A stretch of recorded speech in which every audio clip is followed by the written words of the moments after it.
C'est ce thème avec des guillemets bien sûr de grand remplacement, une théorie raciste formulée par le théoricien suprémaciste Renaud Camus qui a été propulsée littéralement au centre du débat français, du débat public ces derniers mois et années. Vous dites depuis 2015, après le choc des attentats de Paris et l'arrivée en Europe de nombreux réfugiés qui fuient la guerre en Syrie, et cette théorie ancienne de l'extrême droite, Nicolas Lebourg, vous y avez consacré avec Thomas Biry un documentaire. Il est diffusé ce soir sur la chaîne parlementaire, l'histoire d'une idée mortifère, dites-vous, qui, depuis quelques années, a inspiré plusieurs attentats racistes dans le monde. On regarde cet extrait. Dans les 5 années qui suivent, les violences de l'ultra-droite augmentent dans le monde de 320%. Le 27 octobre 2018, Robert Bowers mitraille la foule dans une synagogue de Pittsburgh aux États-Unis. 11 morts. Ses derniers mots avant de passer à l'action: « Je ne peux pas rester sans rien faire et regarder mon peuple se faire tuer ». Le 3 août 2019, à El Paso, toujours aux États-Unis, Patrick Russus dénonce une invasion hispanique du Texas et parle de grand remplacement. Il assassine 22 personnes.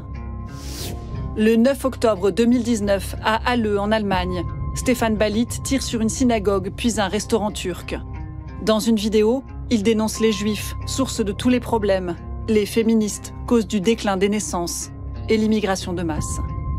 Le 10 août 2019, à Oslo, en Norvège, un admirateur d'Anders Breivik tire sur les fidèles d'une mosquée. Il dit vouloir provoquer une guerre des races. Le 15 mars 2019, à Christchurch, en Nouvelle-Zélande, Brenton Tarrant attaque 2 mosquées. Il tue 51 personnes, filme et diffuse l'attentat en direct sur Facebook. Il se réclame d'Anders Breivik. You did engage in a terrorist act. How do you plead, guilty or not guilty? Guilty. Juste avant l'attaque, il diffuse lui aussi un manifeste sur Internet, intitulé en anglais « Le grand remplacement ». Anders Breivik, auquel il est fait référence dans cet extrait, dans votre documentaire, Nicolas Lebourg, c'est un terroriste néo-nazi qui a tué 70 personnes en Norvège en 2011, prélude de cette série d'attentats au nom de la suprématie blanche dont on vient de parler. Nicolas Lebourg, cette théorie, elle est propulsée aujourd'hui par des gens notamment comme Éric Zemmour au centre du débat public. En fait, ce que vous dites dans ce documentaire, c'est qu'elle devient un sujet de débat comme les autres, comme actuellement par exemple la question du pouvoir d'achat. Donc elle est incorporée dans nos discussions quotidiennes, notamment à travers les médias, alors que c'est une conception absolument raciste. Et je crois encore ces derniers jours, Éric Zemmour en a fait le cœur de son dernier meeting. Ce qui est intéressant là-dedans, c'était que si on interrogeait votre père ou votre grand-père, à l'époque, il y avait des théories de type grand remplacement. Là, on voit dans l'extrait, on parle des juifs, des féministes, etc. Si tout simplement vous prenez des publications faites par l'extrême droite radicale entre la fin des années 40 et les années 70, on vous dit, oui, ce sont les juifs qui ont un complot mondialiste, ils ont gagné la Seconde Guerre mondiale qu'ils avaient provoquée, et ils veulent finir de détruire la race blanche par la promotion de l'homosexualité, de l'avortement, par le changement de rôle de la femme, et puis surtout par la migration qui va permettre le métissage. Et c'est ça qui va permettre le pouvoir mondialiste. Bon, ça restait à une échelle complètement marginale, ce type de théorie.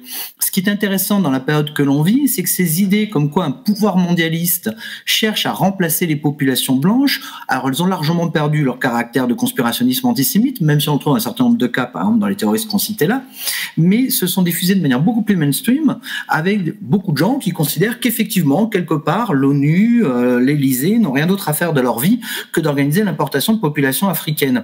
Et c'est ça qui est tout à fait saisissant.